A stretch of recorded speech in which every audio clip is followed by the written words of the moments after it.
መጽሐፏን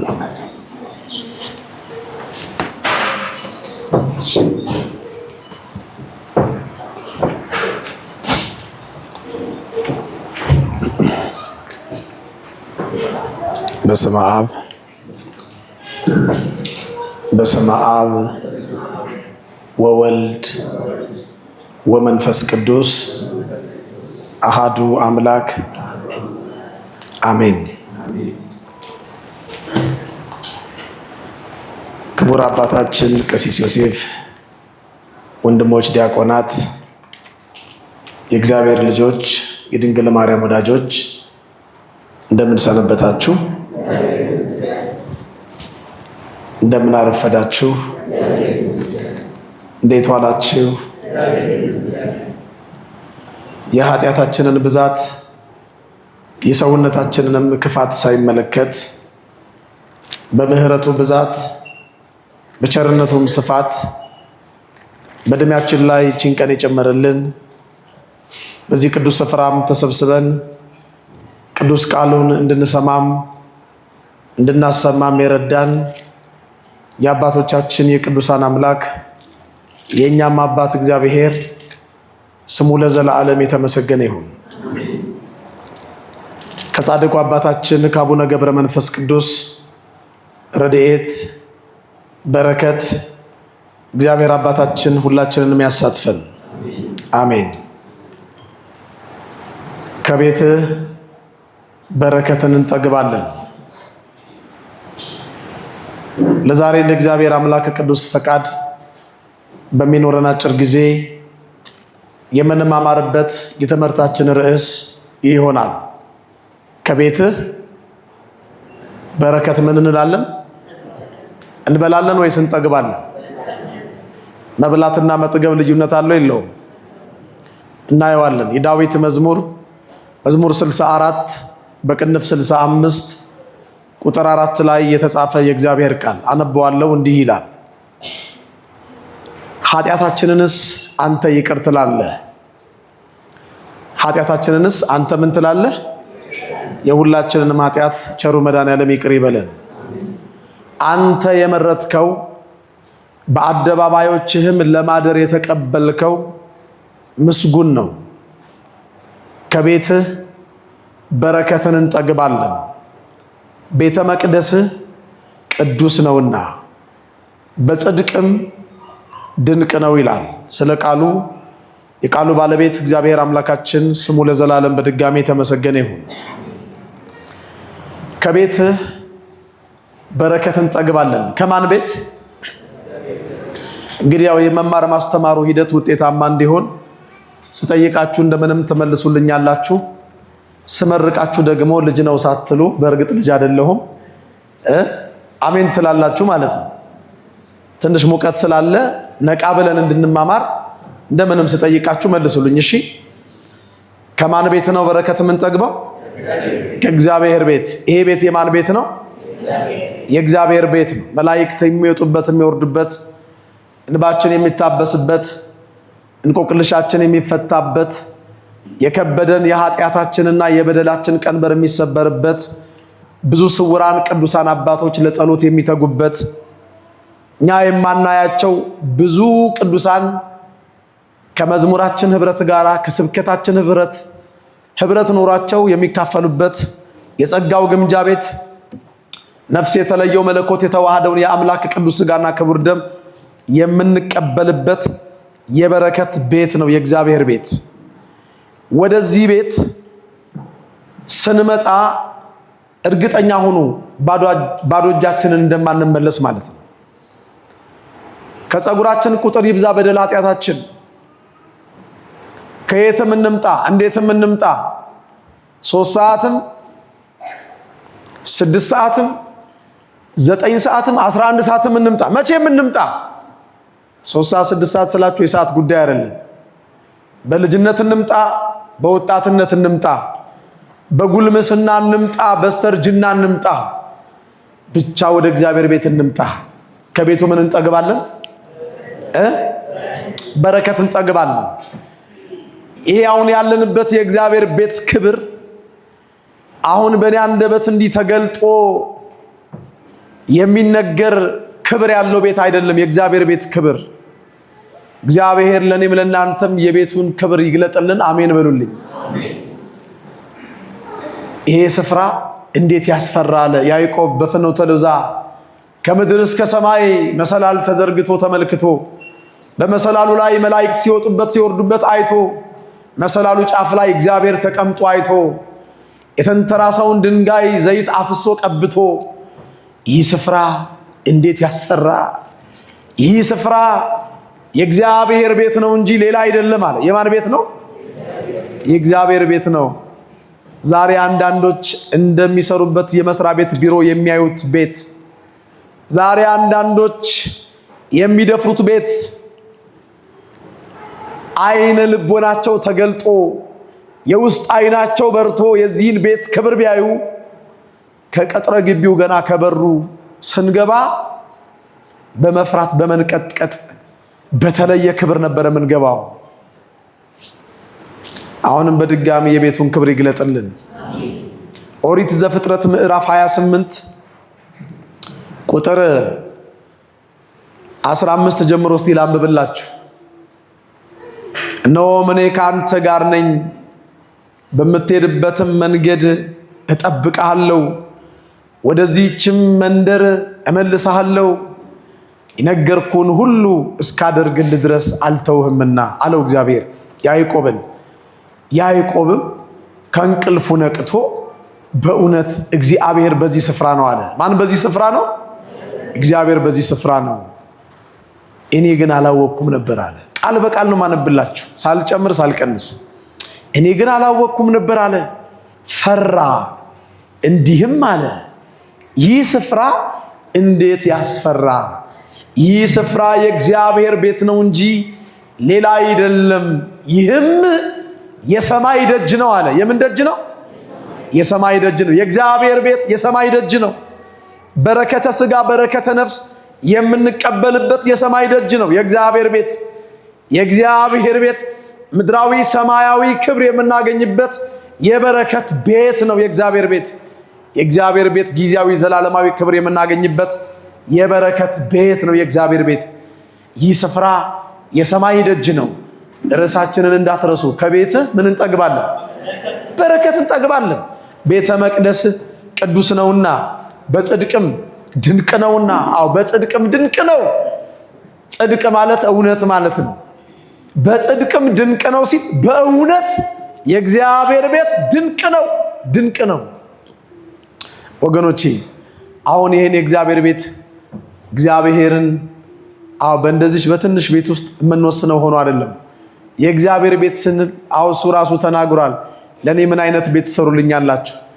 ሰማይ ዙፋኔ ነው፣ ምድር የእግሬ መረገጫ ናት ነው ያለው። ኢሳይያስ 66 ቁጥር 1 ጀምሮ ተመልከቱ።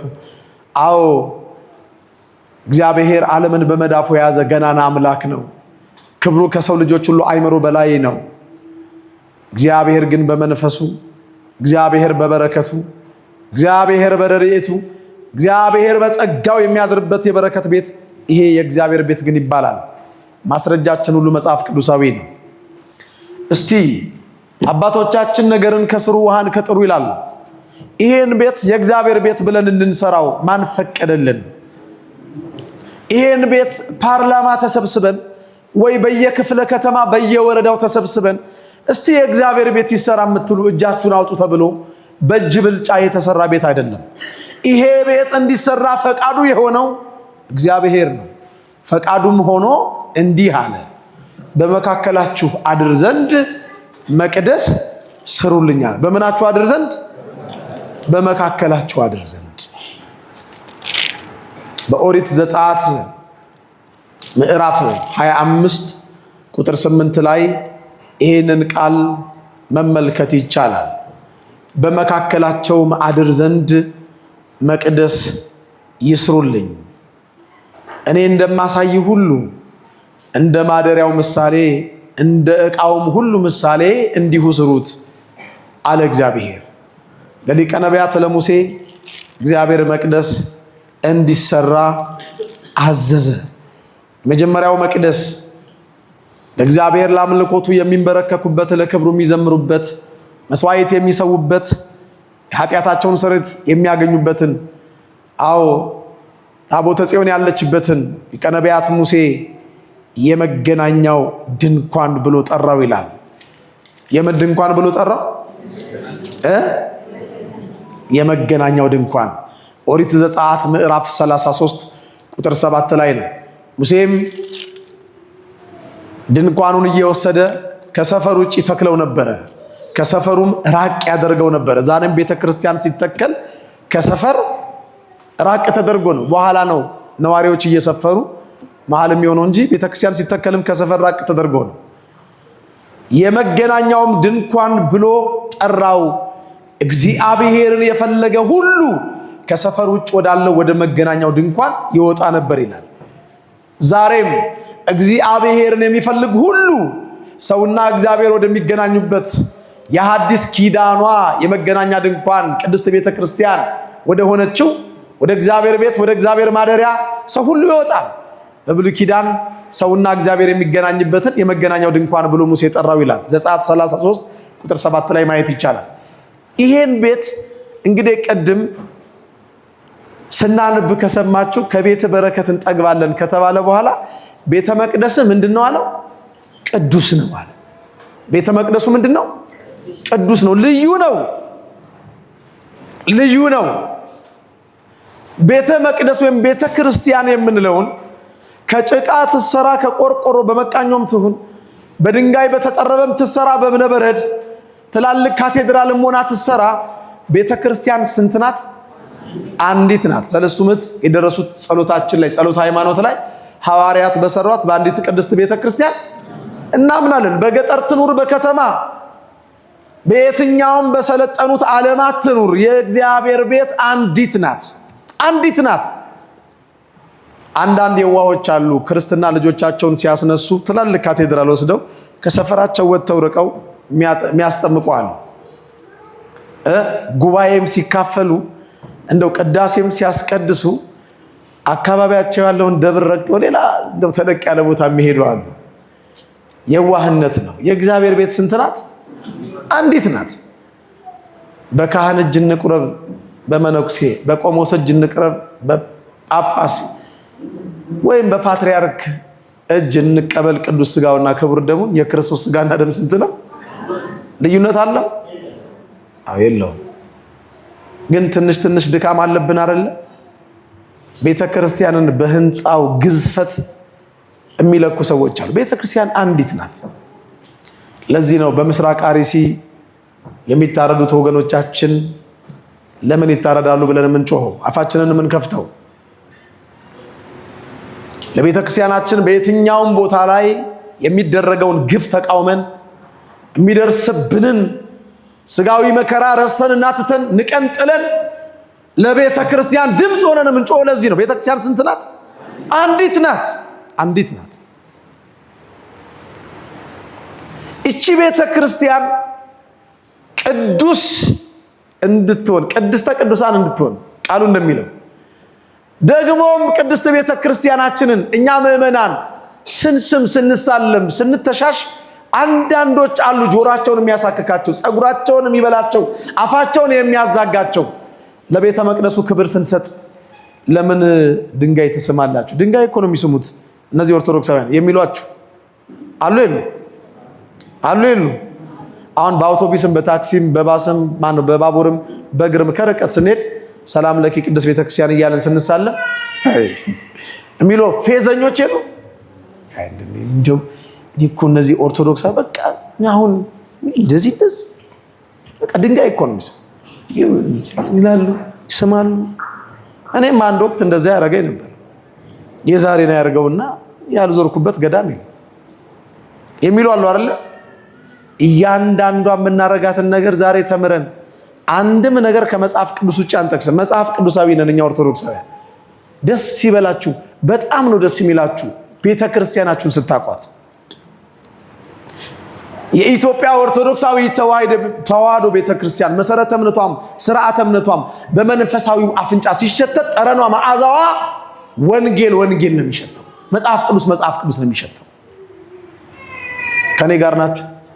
አምላከ ገብረ መንፈስ ቅዱስ ከሁላችን ጋር ይሁን። የሚዘራውን ቃል እግዚአብሔር በልቦናችን ሰሌዳ ላይ ያትምልን። አሜን። ወገኖቼ ቤተ መቅደሱ እንዴት እንደሚቀደስ እግዚአብሔር ለሙሴ ስርዓት ሰራለት። በቀማሚም ብልሃት እንደተሰራ ቅመም የተቀደሰ የቅብዓት ዘይት ታደርገዋለ። የተቀደሰም የቅብዓት ዘይት ይሆናል። የመገናኛውን ድንኳን፣ የምስክሩን ታቦት፣ ገበታውንም፣ ዕቃውንም፣ መቅረዙን፣ መሰዊያውን፣ የመታጠቢያ ሳህኑንና መቀመጫውን ሁሉ ትቀባዋለ በተቀደሰው ቅባት። ቅድስተ ቅዱሳንም ይሆናሉ። ቤተ መቅደስ ምንድነው? ቅዱስ ነው። እኔ አይደለም ያልኩት፣ ቃሉ ነው የሚለው።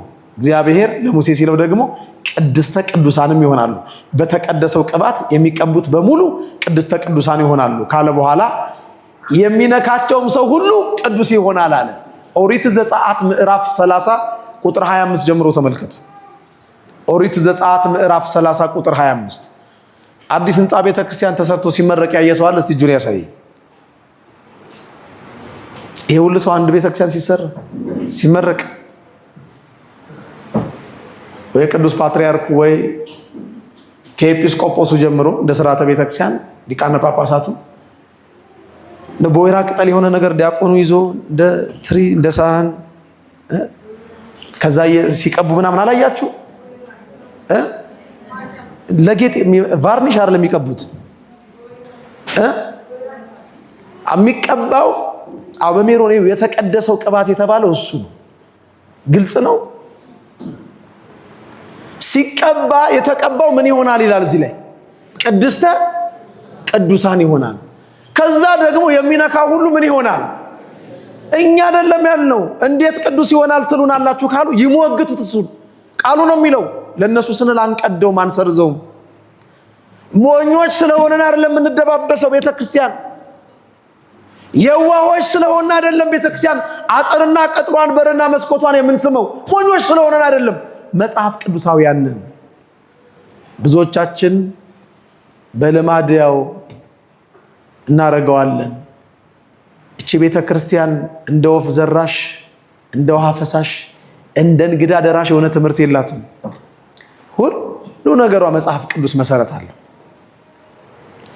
እየሰማችሁኝ ነው? እግዚአብሔር ይስማችሁ።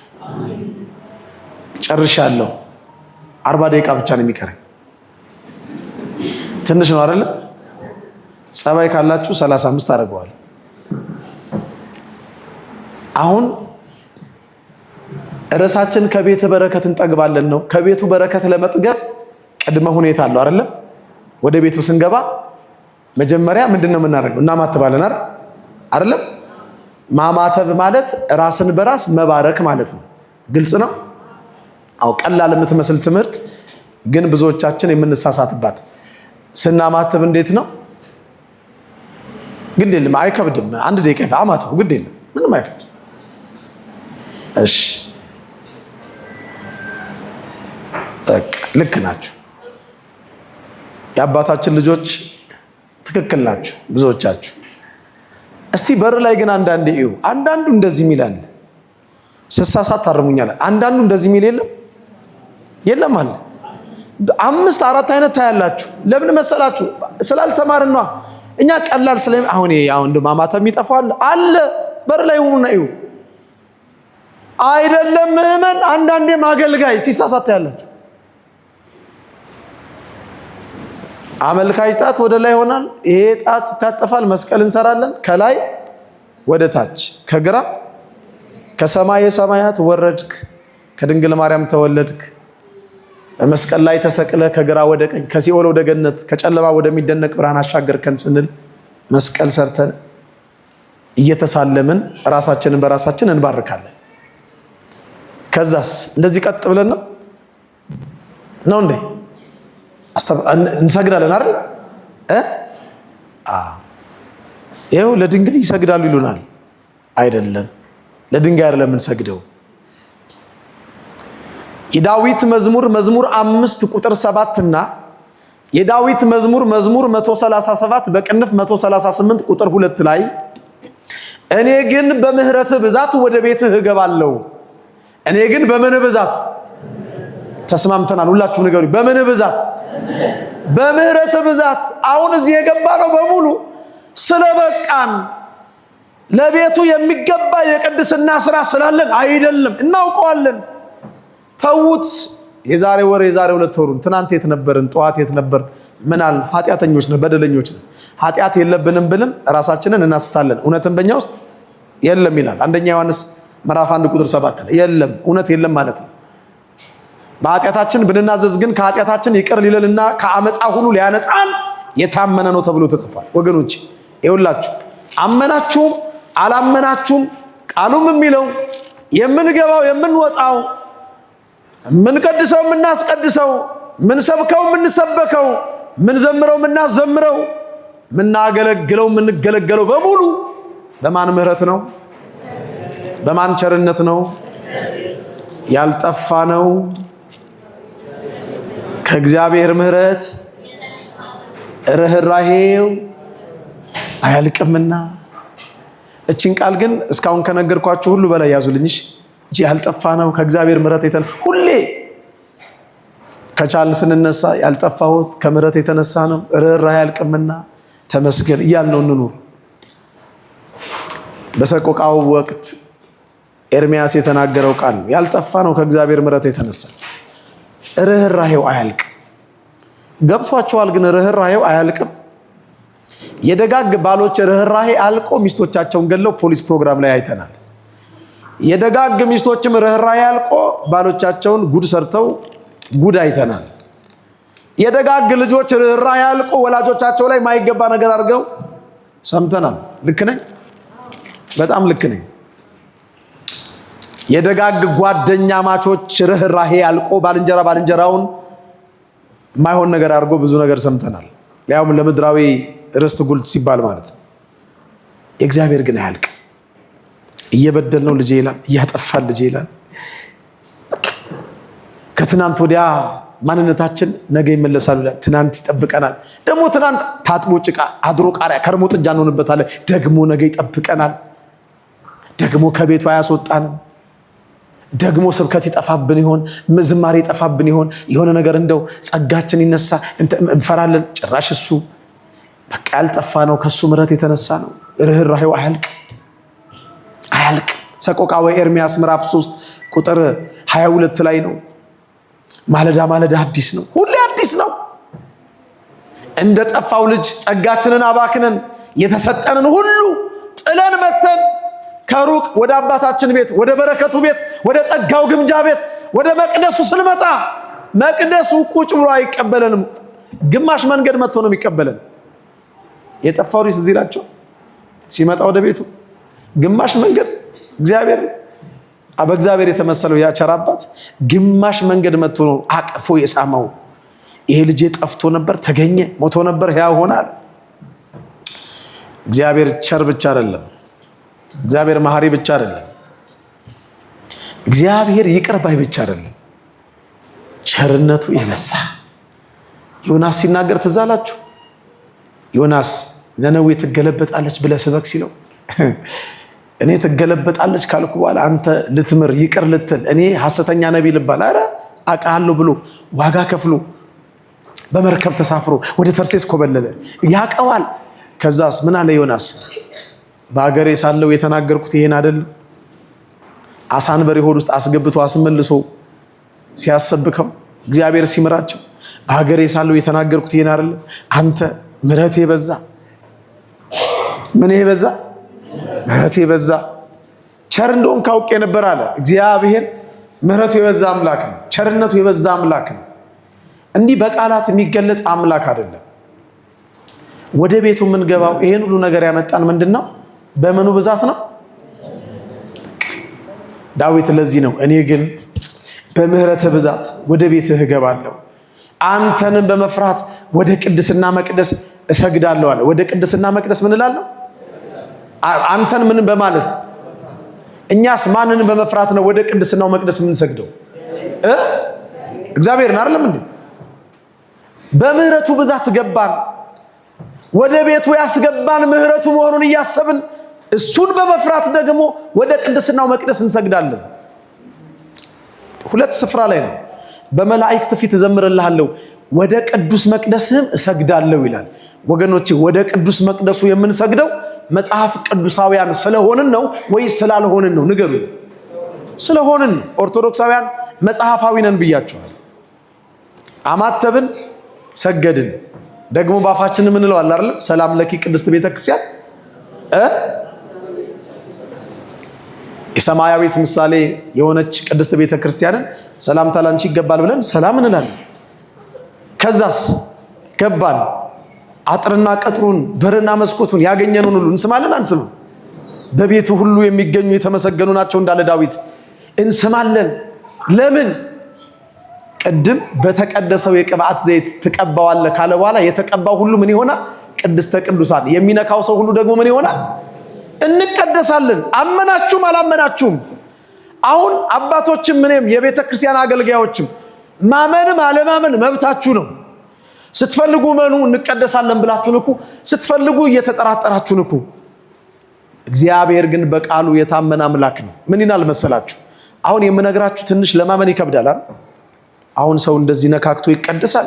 በቃ እቺ 2 ኪሎ ቅቤ በመታከል አይምሮአችን እንመራመራለን አይደል? ይከብዳል። እንደዚህ ምናምን ብለን አይመስለኝም። ያው ለአንተ እንዲህ ብትልም ግን ያንተ አለማመን የእግዚአብሔርን ታማኝነት አያስቀረውም። ቃሉ የታመነ ነው ይላል ሮሜ ምዕራፍ 3 ቁጥር 3 ላይ ሰምታችሁኛል። የማያምኑ ሰዎች ቢኖሩ አለ ቅዱስ ጳውሎስ የነርሱ አለማመን የእግዚአብሔርን ታማኝነት ያስቀራልን? ያስቀር። ቃሉ የታመነ ነው። የእግዚአብሔር ቃል የታመነ ነው አይደለም? የታመነ ነው። ቃሉ የታመነ ነው። ብንክደው እንኳን እሱ ታማኝ ሆኖ ይኖራል ይላል። እንቀደሳለን ሞኞች ስለሆነን አይደለም። አንድ ጥያቄ ግን እዚህ ጋር መልሼ ልለፍ። ወደ ጸበል የሚሄድ ሰው ሁሉ ይፈወሳል? አይፈወስም አይደል? ምን ያስፈልጋል ለመቀደስም ለመፈወስም? አልሰማችሁ? ያቺ 12 ዓመት ደም ሲፈሳት የነበረችውን ሴት አስታወሳችኋት? በልቧ የልብሱን የዘርፍ ጫፍ የነካ የዘርፍ ጫፍ ይገባችኋል? ነጠላችሁን የቋጫችሁትን ዘርፍ ይዩት። እሱን ከነካው እንደማለት ነው። የልብሱን የዘርፍ ጫፍ የነካው እንደሆንኩ እድናለሁ ብላ አመነች። ተሽሎክሉካ ሄዳ የልብሱን ጫፍ ነካች። የደሟ ምንጭ ቀጥ አለ፣ በሰውነቷ ማወቀች። ጌታም ዘወር አለና ማን ነው የነካኝ አለ። ጌታ ሆይ ይሄ ሁሉ ሰው እያጋፋ አሁን በጥምቀት ታቦታቱ ከመንበረ ክብራቸው ወደ ባሕረ ጥምቀቱ ሲሄዱ ማን ነው የነካኝ ይባላል? ንገሩኝ፣ ይባላል ወይ? ያ ሁሉ ህዝብ እያጋፋ ማን ነው የነካኝ ትላለህ እንዴ? እንደዛ ማለት እኮ ነው። ከ5 ገበያ ህዝብ ላይ ያጋፋው ማን ነው የነካኝ ሲል ጴጥሮስ ጌታ ሆይ ይሄ ሁሉ እያጋፋ ሲለው አይ በእምነት የነካኛል፣ ኃይል ከኔ ሲወጣ ታውቆኛል አይደል የሚለው። እየፈራች እየተንቀጠቀጠች እፊቱ ተደፋች። እኔ ነኝ አለች። አሁን ያለውን ንገሩኝ፣ ጌታ ያለውን። አንቺ ሴት ጨርቄ፣ ልብሴ፣ ቀሚሴ አድኖሻል ነው ያላት? በሉ ያለውን ንገሩ። ምንሽ አድኖሻል? እምነትሽ አድኖሻል። የሚቀድሰንም የሚፈውሰንም በልባችን ከልባችን የምናምነው እምነታችን ነው። ያለ እምነት እግዚአብሔርን ደስ ማሰኘት ዕብራውያን 11 ቁጥር 6 ላይ ያለ እምነት እግዚአብሔርን ደስ ማሰኘት አይቻልም ይላል። ዕብራውያን 11 ቁጥር 6 ወደ እግዚአብሔር የሚደርስ እግዚአብሔር እንዳለ ለሚፈልጉትም ዋጋ እንዲሰጥ ያምን ዘንድ ያስፈልገዋልና ያለ እምነትን ደስ ማሰኘት አይቻልም ይላል ቃሉ ነው የሚለው። ዕብራውያን 11 ቁጥር 6 ከቤተ በረከትን ርዕሳችን እንዳትረሱት። ከቤተ በረከትን እንጠግባለን። አሁን ወደ ርዕሳችን ዞረ ልንመጣ ነው።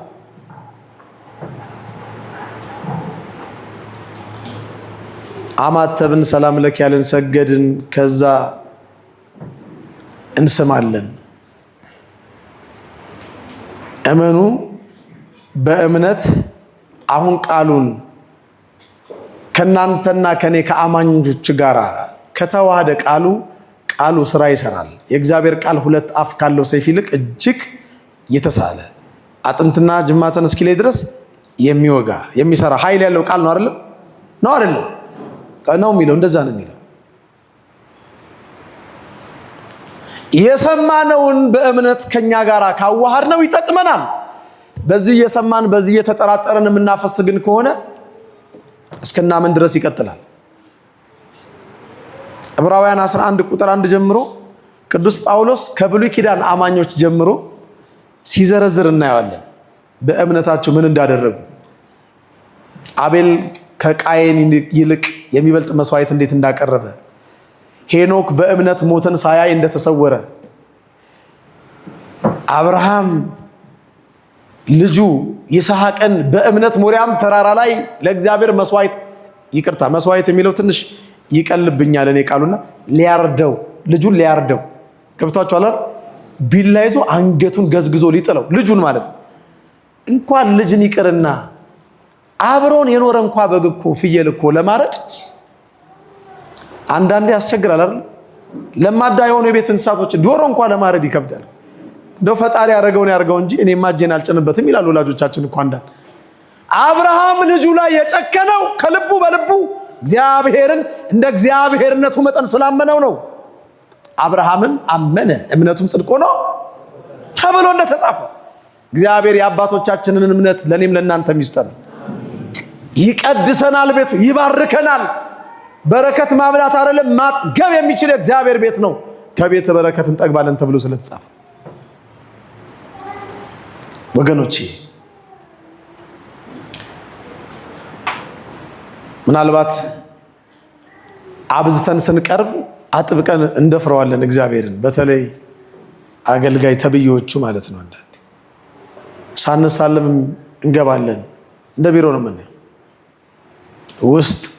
የውስጥ አገልግሎት ላይ 1 ሜትር ወደ ውስጥ ገብተው ጫማ የሚወልቁ አገልጋዮች አሉ። በካህናት በር በኩል እስቲ ስታስቀድሱ ሲዱን ውስጥ ገብተው ማን ያያል? ያዕቆብ ያለው ምንድነው? ይህ ስፍራ እንዴት ያስፈራል ያለው። አሁን እኮ እንደ ኤልሳ ሎሌ እንደ ጊያዝ የውስጥ አይናችን በርቶ የዚህን ቤት ክብር ብናየው ኖሮ እንዴት እንደምንፈራው 100 ዓመት እናገልግል። 100 ዓመቱንም እየፈራን ነው የምናገለግለው። የውጭ ኃጢአት አንሶን ደግሞ በቤቱ ግን የምናየው እንደሌላው ህንፃ ነው የምናየው። ለምን አልበቃንማ? ለምን ቃሉን አናቀውማ? አንዳንዶቻችን እንዴት ነው መንጦላይቱ የሚገለጠው? እንዴት ነው የውስጥ አገልግሎት የምናገለግል? ሰልፊ እየተነሱ እኮ የሚቀድሱ እኮ አይተናል። አላያችሁም? ቲክቶክ ላይ አንድ አባት ሰልፊ እየቀረ ቅዳሴ ውስጥ ላይ ማለት ደፍሮት በደና ሄደ። ማነው አለዮ? ማንም። ዳዊትስ ምን አለ? የድፍረት ኃጢአት እንዳይገዛኝ እኔን ባሪያህን ጠብቅ አለ። እንደው በመድኃኒዓለም ይዣችኋለሁ። ከዛሬ በኋላ ልንገናኝም ላንገናኝም እንችላለን፣ ግን እግዚአብሔር የድፍረት ኃጢአት እንዳይገዛኝ ባሪያህን ጠብቀኝ በሉት። በተለይ የምታገለግሉ አገልጋዮች የመጨረሻው ክፉ ኃጢአት የድፍረት ኃጢአት ምንም የማይመስለው ምንም ሹል የሚጫወት ሰንበት ተማሪ አለ እኮ ግቢ ውስጥ። እዛ ጉባኤ እየተካሄደ የእግዚአብሔር ቃል ይነገራል። እዚህ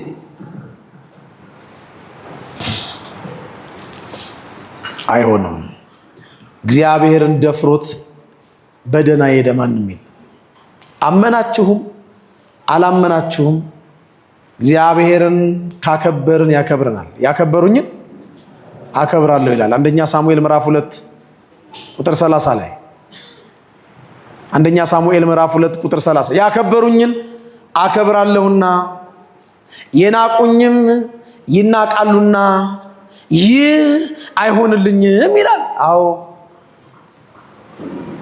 ያከበሩትን ሲያከብር አይተናል። በህይወት ልምምዳችን በዚህ ትንሽ እድሜያችን የናቁትም እንዳይሆኑ ሆነው ሲናቁ አይተናል። የድፍረት ኃጢአት እንዳይገዛኝ ባሪያህን ጠብቀኝ።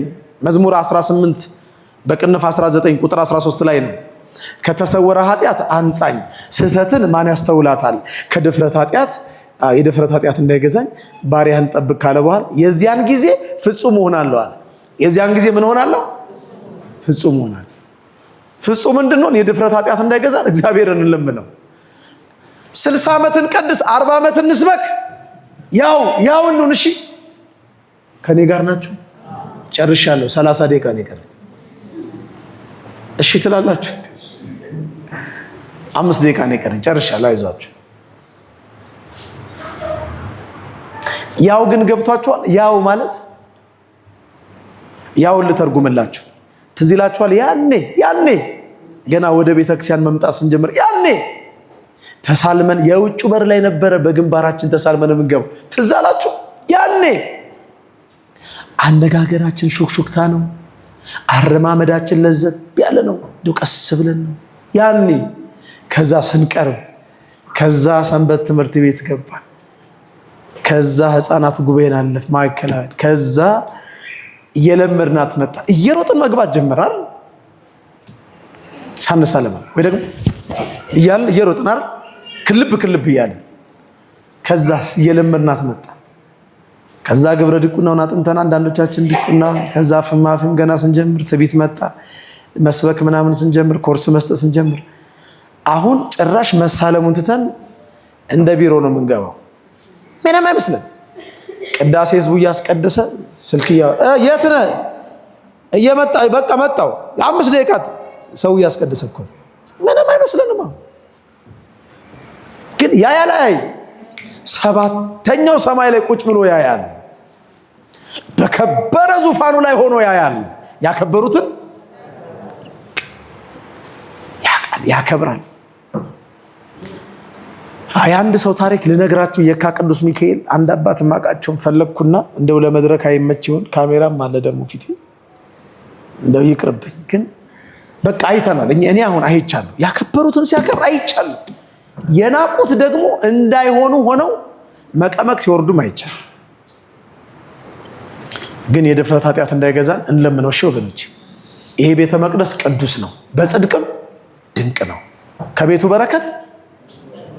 በረከት ለመጥገብ መተን መርገም ሸምተን እንዳንሄድ እናክብረው፣ እንፍራው። በረከቱን ምንድን ነው የምናገኘው?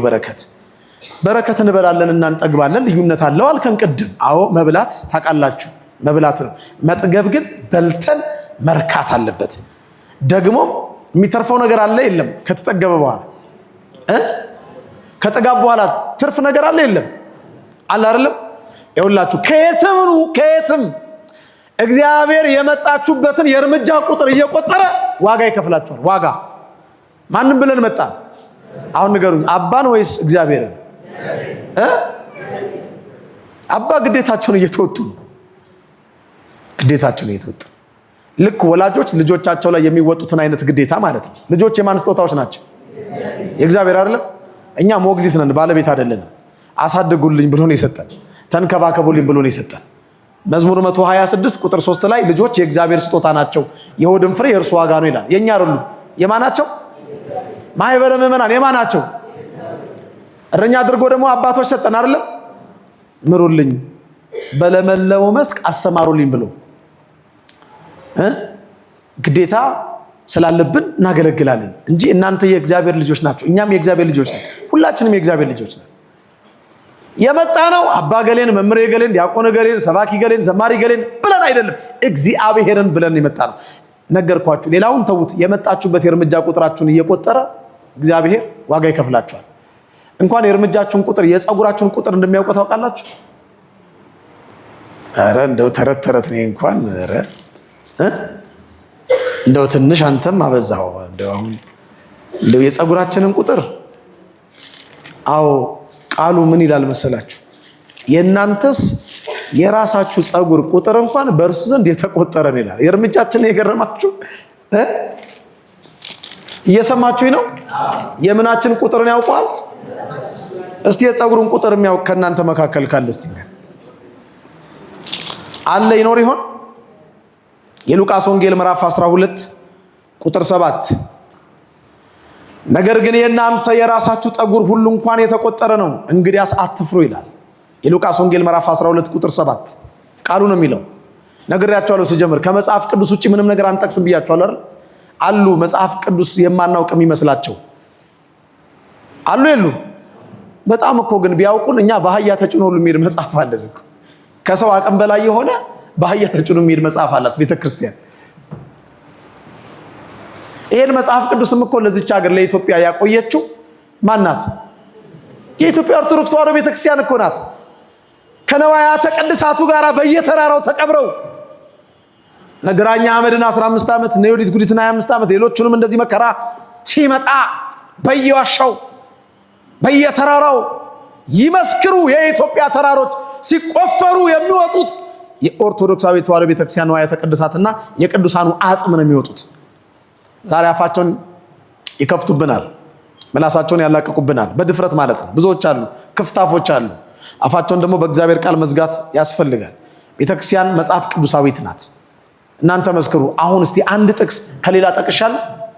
አሁን የቤተክርስቲያናችን ልቅ ቅዱስ አፈወርቅ ብያለሁ፣ አያስፈልግም እያልኩ ግን ብያለሁ። ወደዛ ሳንሄድ መልስ አለን። በቃ ኦርቶዶክስ ምን አላት? አልሰማችሁ? አላት፣ በደንብ አላት። እኛ ካለ መማር ካልሆነ በስተቀር አላት። ይሄን ያህል ዘመን በውሸት አትቆም ቤተክርስቲያን፣ መልስ አላት። የራሳችሁ ጸጉር የተቆጠረ ነው አይደለም? የእርምጃችሁን አይደለም፣ የእርምጃችሁን ሰውም ይቆጥረዋል። ስትሄድ 1 2 እያለ አይደለም? ጸጉሩ ይከብዳል አይከብድም? እርምጃችሁ ስል እንዳይገርማችሁ ብዬ ነው ይህን ጥቅስ ያመጣሁላችሁ። የሚሰጠን በረከት ይኸውላችሁ፣ መብላት ምናልባት እስከ መጥገብ ይሆናል፣ መጥገብ ግን እስከ መትረፍ ይደርሳል ብያችኋለሁ። ከኛ አልፎ አሁን እዚህ ጉባኤው ካለቀ በኋላ ወደምትገቡበት ቤት ሁሉ የእግዚአብሔር በረከት ተከትሏችሁ ይገባል። ማረጋገጫ ልስጣችሁ። አሁንም እንጠቅሳለን እያንዳንዱ ለምንለው መንፈሳዊውን ነገር ከመንፈሳዊ ነገር ጋር አስተያየተን መንፈስ በሚገልጥልን ቃልና ቋንቋ የእግዚአብሔርን ቃል እንናገርን እንጂ ስጋና ደም በሚገልጥልን አይደለም ይላል ቅዱስ ጳውሎስ።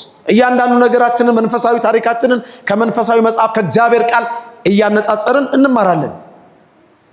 አንደኛ ቆሮንቶስ ምዕራፍ 2 ቁጥር 13 ላይ ነው መንፈሳዊውን ነገር ከመንፈሳዊ ነገር ጋር አስተያየተን አነጻጽረን አመሳክረን መንፈስ ቅዱስ በሚገልጥልን ቃልና ቋንቋ እንናገራለን እንጂ የሰው ጥበብ በሚያስተምረን ፍልስፍና አንናገርም ይላል። እናንተን አይደለም እግዚአብሔር የምትገቡበትን ቤት ይባርካል። እናንተ የምትገቡት ያመነ ሰው ቤት ነው፣ ክርስቲያን ቤት ነው። አሕዛብ ቤት ብትገቡ አሕዛብ ቤት ውስጥ እግዚአብሔር በረከተ ሥጋ ያወርድለታል። በረከተ ነፍስ አላልኩም፣ በረከተ ሥጋ ያወርድለታል። አሕዛብ ቤት እንደው ብትገቡ እንኳ ማስረጃ የያዕቆብ ልጅ ዮሴፍ በወንድሞቹ ተሸጠና ያው ትልቅ ወንድሙ ያጥንታችን ፍላጭ የሥጋችን ቁራጭ ነው ከምን ገድለው እንሽጠው ብሎ 20 ብር ሸጡት ለምድያም ነጋዴዎች። እነዛ ደግሞ 10 ብር አትርፈው ለጲጢፋራ ሸጡት። ዮሴፍ ጲጢፋራ ቤት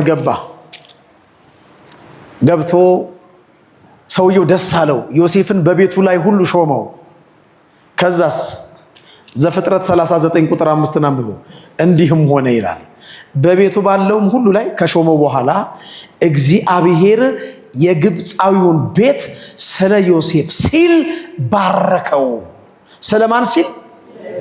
ስለ ዮሴፍ ሲል። የእግዚአብሔርን በረከት በውጭም በግቢም ባለው ላይ ሁሉ ሆነ። ይህም የእግዚአብሔር ቃል ነው፣ የአባገሌ ቃል አይደለም። እግዚአብሔር የጲጢፋራ የአሕዛቡን ቤት በግቢም በውጭም ባለው ላይ ሁሉ በረከቱን አትረፈረፈ። ስለማን ሲል? ስለ ዮሴፍ ሲል። ጲጢፋራ ቤት ማን ስለገባ? የእግዚአብሔር ሰው ዮሴፍ ስለገባ። አሁን ንስሐ አባቶቻችሁ ነፍስ አባቶቻችን ካህናት ወደ ቤት ሲገቡ አንዳንዶች ደስ አይላቸው መጡ። ያው የዛሬ 15 ቀን አይደል ጸበል የረጩት እግር አበዙ። እሳቸው ደግሞ አረ የለችም ቢያቸው እንደው የሚሉ አሉ። አባ ቢመጡ አሁን እናንተ ቤት ቢበሉ አንድ እንጀራ ነው፣ እሱንም እንዲሁ ይጎላል። እሺ መጡ። በመምጣታቸው ባንክ ቡካችሁ ውስጥ ያለው ገንዘብ ይቀንሳል? ንገሩኝ እንጂ ይቀንሳል? እግራችሁ ይቆረጣል? አይናችሁ ይጠፋል? ምን ጥርሳችሁ ይረግፋል? ምን ትሆናላችሁ? ቤቱን ባርከው ነው የሚሄዱት፣ ረግመው አይሄዱ። አንድ የበሬ ግንባር የምታክል ከተማችን ውስጥ አይደለም የምንኖረው፣ እንተዋወቃለና እንዲህ የሚል ሰው አለ። በቃ መጡ ደግሞ አረ በመጡልን ነው የሚባለው፣ መጡብን አይባልም። እሳቸው ሲመጡ አብሯቸው ይመጣል። እሳቸው መጥተው የሚያወሩት የማንን ቃል ነው? የእግዚአብሔር ቃል ደግሞ ምን ይላል መሰላችሁ? 2 ወይም 3 ሆናችሁ በስሜ ብትነጋገሩ ብትሰበሰቡ እኔ በዚያ